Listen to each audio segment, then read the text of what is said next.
Hi, good evening and welcome everybody to Network 2020's info session about our entrepreneurial diplomacy program in Vietnam. My name is Courtney Doggart and I am the president of Network 2020. And we also have our associate program director, Brian Tong, here today.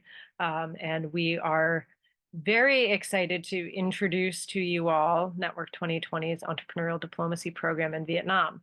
So what we're going to do today, I'll just give you a brief overview of what we'll cover in our presentation, and then we will leave time for questions. So the first thing we wanted to do is just give a brief orientation to Network 2020 and the history of the entrepreneurial diplomacy program.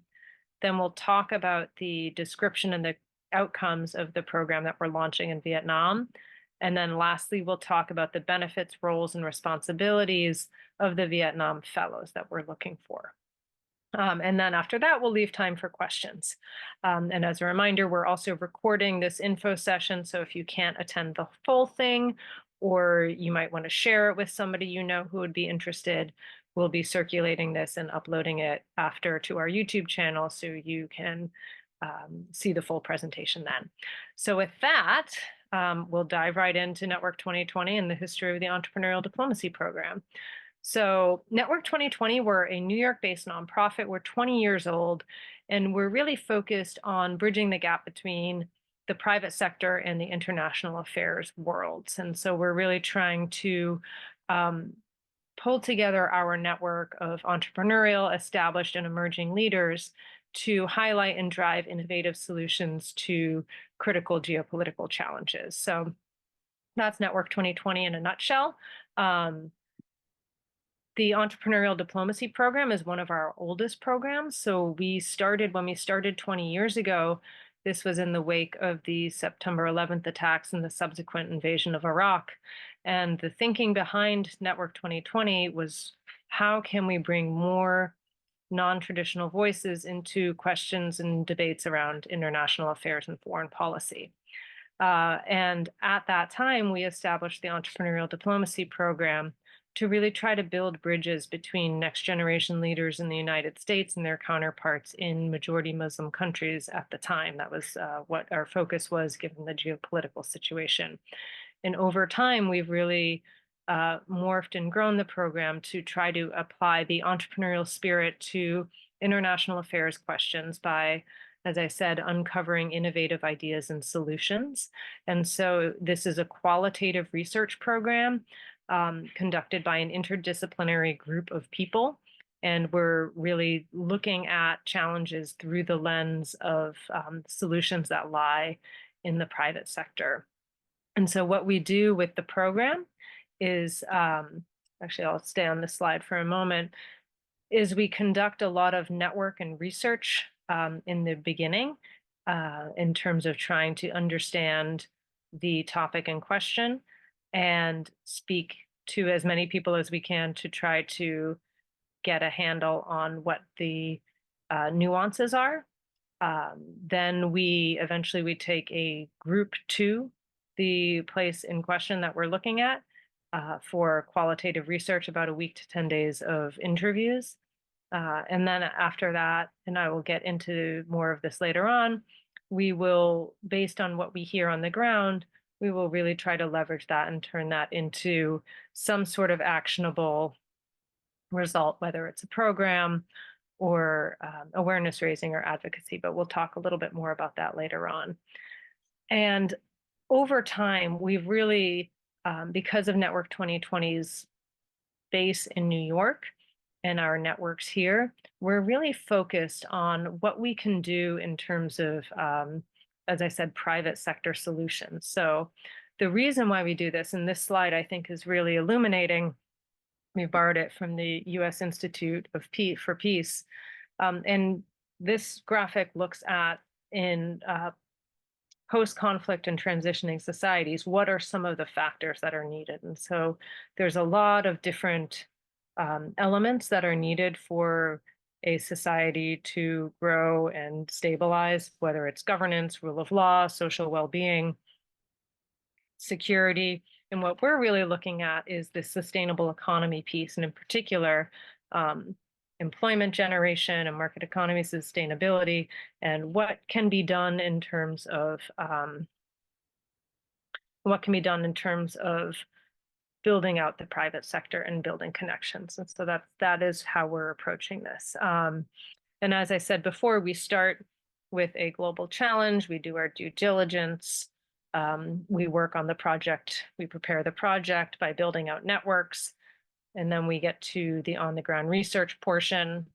Then we do findings and outreach after that, and ideally in a follow-up project. And how we choose the areas that we're focused on is we'll look at a country or region that is important to geopolitical dynamics. Often this might be a transitioning or post-conflict country, and often a country or region that might not be receiving a lot of attention from government, philanthropy, industry, or media. Not always, but that's generally the criteria under which we operate. And so we started off in 2004 in Turkey. We've done research in Poland and Pakistan, Iran, Southeast Europe, Ukraine, and most recently in Tunisia in 2022. And so just, in some of these pictures in Southeast Europe, we met with the then president of Croatia. In Tunisia here, we met with a whole host of leaders, including someone who was high up in the opposition and is now, I believe, under house arrest. So we're really trying to get a complete picture of the country from people who are living there and experiencing everything day to day. So as I said, our goal really is we're trying to identify and advance innovative private sector solutions to challenges in countries that are key to global security. And so the outcomes of the project, and I realize that this might be a little hard for some people, is we don't always know what the outcome is. What we really want to do is be able to go in with an open mind and listen. We have some ideas of where we might be able to go, but we want to be able to raise, when the outcomes fall in one of three buckets. It's either, can we raise awareness? Can we do some advocacy, such as on Capitol Hill or in State Department or with other policymakers? Or can we develop a program that we can then execute? Or maybe it's a combination of the three. And along the way, we're really working hard at building out networks, both in the country and within the US, as well as among the diaspora community. So that's really what we're doing with the Entrepreneurial Diplomacy Program. And just to take you through some of the outcomes of the projects that we've had, most recently, we've really been focused on actually implementing some programs or doing some support. And so with Southeast Europe and the Western Balkans, we worked with the State Department to develop the BOLD Fellowship. And so that is now its own standalone program that's being operated by someone who used to work with Network 2020, and he's really taken it and grown it. With Tunisia, we funded a young startup there that is bringing together sustainable tourism throughout the country. So it really drew on some follow-up workshops that we had with leaders from the country following the trip to answer the question of how might we promote more economic stability, more economic access throughout the country. We've written reports and published articles for almost every program that we've done. So that is a really big factor, the awareness, the reports, and awareness raising too, whether that's through articles and reports or briefings in Washington, D.C., or with business leaders or within Network 2020's own community. So those are all some of the types of outcomes that we have with this program. So with Vietnam, why Vietnam?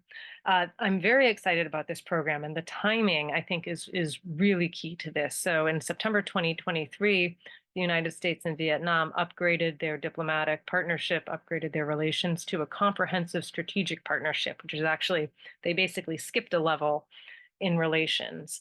And it's huge, really, looking back over the past few decades of relations between the United States and Vietnam.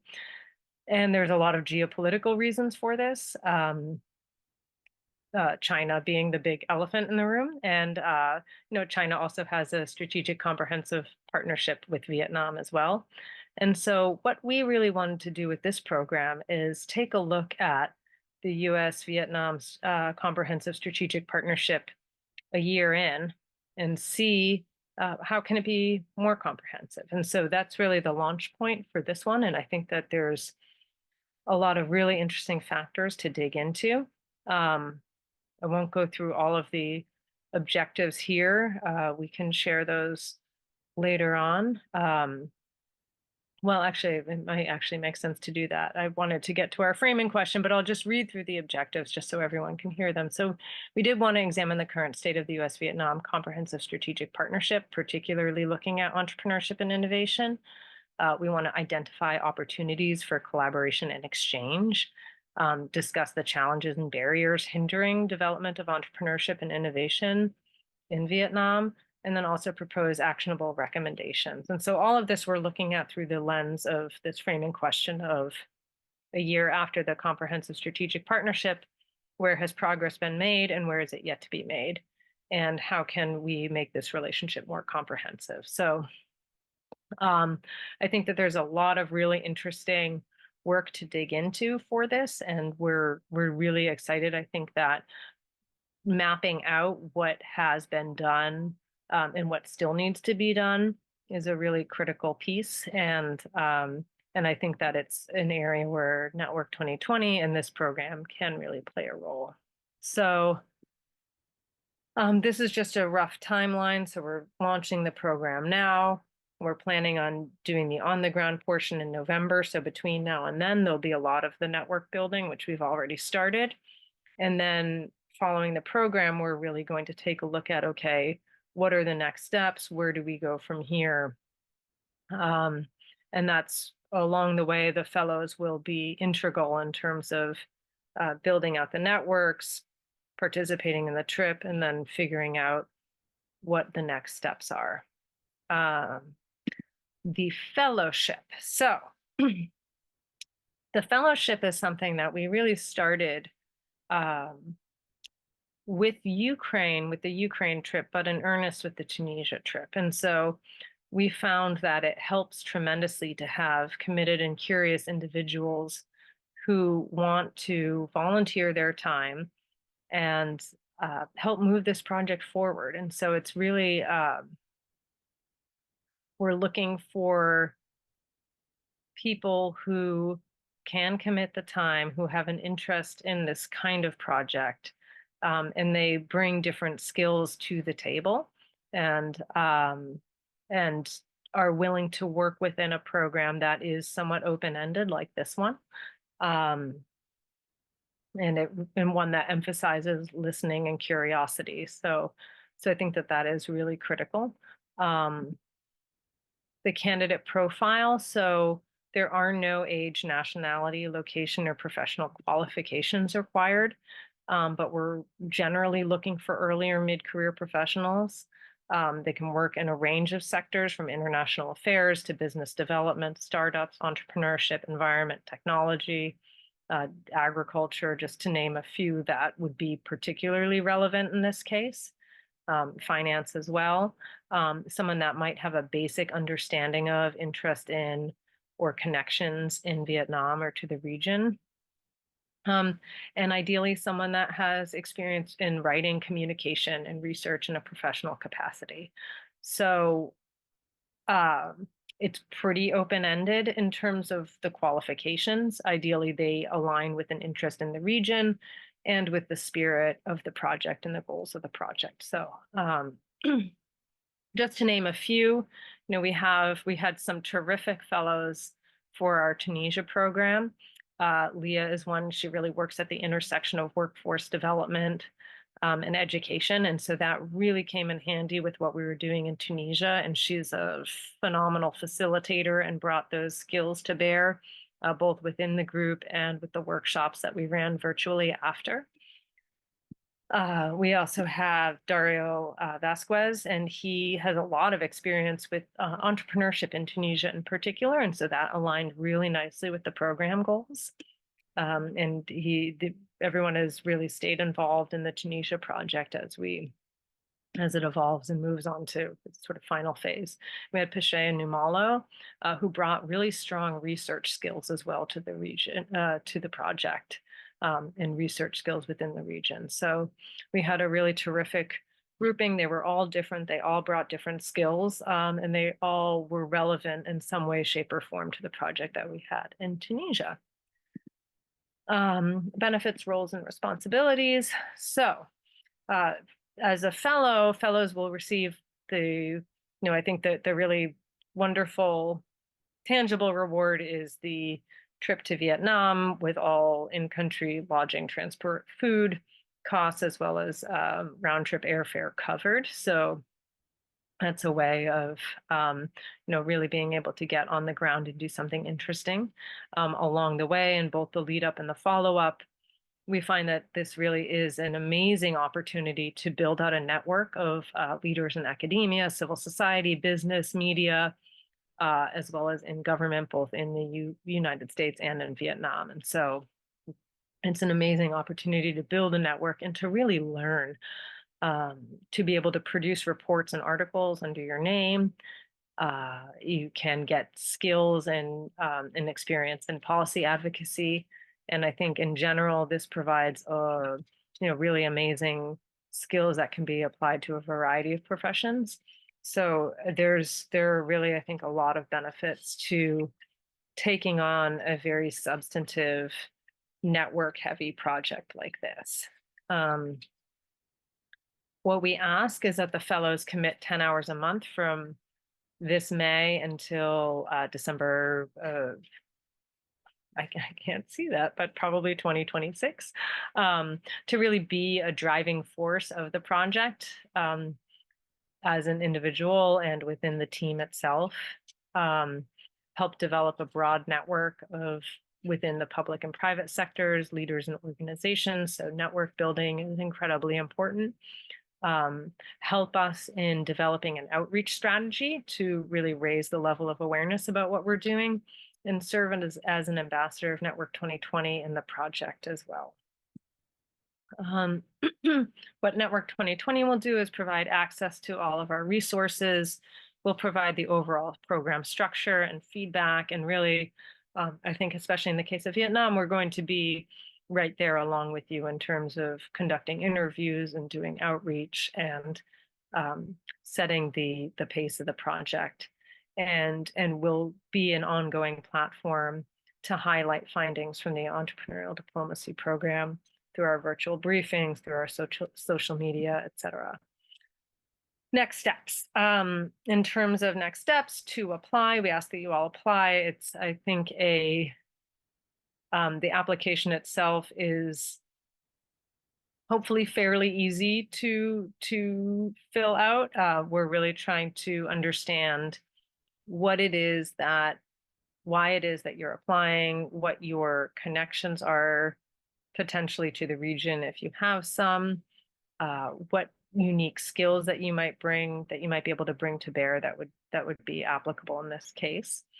If selected for an interview, that will happen between April 30th and May 7th. So the deadline for the fellowship is April 26th. The interviews would happen between April 30th and May 7th, and then we'll announce on May 10th. And then that takes us to questions. So with that, stop my share. Let's see if we have any questions. So we have someone who's asking if we can work remotely on this position. Yes, you can. The biggest thing that we would ask is that you would, one, be able to commit to the actual trip itself in Vietnam, and then two, that you would be available to conduct interviews potentially in a time zone that might not be your own. And so depending on who we're speaking with, and the same goes for if we're having conversations with someone who's in Vietnam and I'm on the East Coast, I might need to adjust my hours and get up very early or stay up very late in order to do so. So as long as there's flexibility in terms of timing, I think that that's the most important thing. And someone else wants to know if they're located in Vietnam, can they be a fellow? Yes, you can. That is absolutely okay. And I think in some ways it might make things easier with some of the time zones. Someone asks, does the research require quantitative analysis or mostly qualitative analysis? That is a great question. In general, we rely on qualitative analysis for this. However, I think increasingly in a world where data abounds, it is important to be able to back up assumptions and assertions with quantitative analysis. So if there is that skill set, please do let us know, because that could be quite valuable. Let's see, someone is asking, let's see, the next question is, what is the difference between a fellow and a delegate? Okay, good question, and I didn't cover this. So when we go to Vietnam, we tend to bring a group that is larger than just the fellows, and that includes what are called delegates. And so those are people from the Network 2020 community and beyond who are interested in learning, they're interested in supporting the goals of the trip, but they might not be ready, willing, or able to devote the volunteer time that the fellows do. And so these are people that participate in the trip. They learn as much as they can about Vietnam, but they're not the ones that are really driving the research in the way that the fellows are. And so the fellows and the delegates will be on the trip together. Often they might be in conversation after the trip about outcomes, but the fellows are really the ones who are the beating heart of this, that are driving things forward. And if I don't answer anyone's questions, you can please just feel free to follow up in the Q&A box, and I'm happy to get to it. And if you do have a question, please feel free to put it in the Q&A box. Someone asked, can you give me an example of the kind of research that fellows produced in the past? Yeah, that's a great question. Last year, for example, and I believe the year for the Ukraine trip, articles were one thing that fellows did help on. I published together with one of the fellows an article about Tunisia, and I believe one of our Ukraine fellows published something on Ukraine as well. And so that's one area. More recently, though, I think some of the other areas in which the fellows have been helpful is driving outcomes and applying their skills. And so it might not be necessarily an academic paper, but more what are the kinds of connections and gaps that can be filled in a meaningful way. And so it might be less tangible than a written report, but something that's a little bit more actionable. So those are both areas in which fellows have contributed. Somebody asks, if not selected as a fellow, how can I contribute to the project? That's a great idea, a great question. We've had people in the past apply as fellows. They weren't ultimately selected, but then they did attend the trip as a delegate. So that's one way to continue to support the project. Another way, if you're not selected, it could be that we follow up if you're still interested, and figuring out what are the particular skills and attributes that you might bring if you're still interested in supporting the project. And if it's something from, maybe you're really good on social media, maybe you're an amateur photographer, maybe you really like to write. And so these are all skills that could be applicable down the road. And so if you're not selected as a fellow, but you're still interested in supporting the project, please let us know, and we'll see if there's a way to bring your particular skill set into the project in a different way. Which city or province will the group travel to in Vietnam? Great question. Right now, our rough itinerary is, I believe we want to start in Hanoi, and then we'll go to Da Nang and Hue, and then down to Ho Chi Minh City, and then Can Tho. So we're trying to go from north to south and be able to also spend some time in the Mekong Delta, because I think that part of the part of what we want to focus on too is the role of entrepreneurship and innovation in addressing climate change. And I think the Mekong Delta is a very important piece of that. And what business industries are the fellows interacting with in Vietnam? That's a great question. We're still working out the schedule, but right now, the kinds of people that we would like to interact with, and this is both based on what we've done in the past and then based on our understanding of where things are, where we want the project to go in Vietnam, anywhere from government officials at the local or national level. Business leaders are very big as well, and in particular startup, people that are working in the startup industries, because of Vietnam's particular focus, I think, on innovation, education, or innovation, entrepreneurship, technology, and environment. Those are all areas that we would like to build out networks in. And so I think we'd be focusing pretty heavily on the startup sector, on entrepreneurship, the whole ecosystem, with an emphasis on climate change and environment in particular.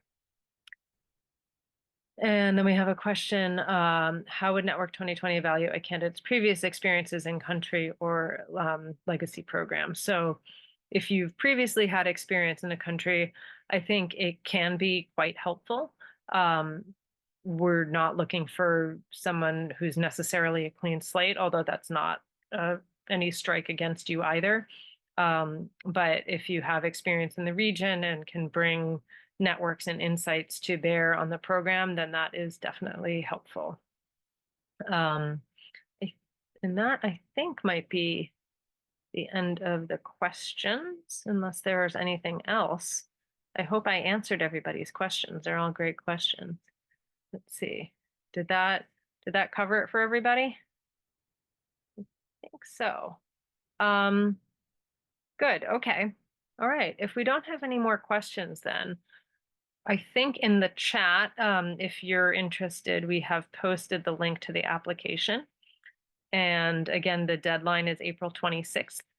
And we're also happy to answer any questions that might come up along the way in the application process. So please feel free to reach out to us. And Brian, if you want to put contact email for that in the chat, that would be great. And then Brian also just mentioned again that the session is recorded and it will be uploaded. So if you also need to find additional information, you can. So I think that is it. So thank you everyone for joining us tonight. And, we look very much forward to applications, and also please feel free to circulate this within your own networks if you know of people who are interested. I'm very excited about the project. I think it will be a really interesting one. And it's really only as strong as the people who are taking part. And so we're really excited about this fellowship, and again, happy to answer any questions that you might have about that. So thank you. I'm glad we're able to end a little bit early because I know people are busy and time is precious. So thank you for joining us. Please feel free to reach out with questions, and we look forward to seeing your applications.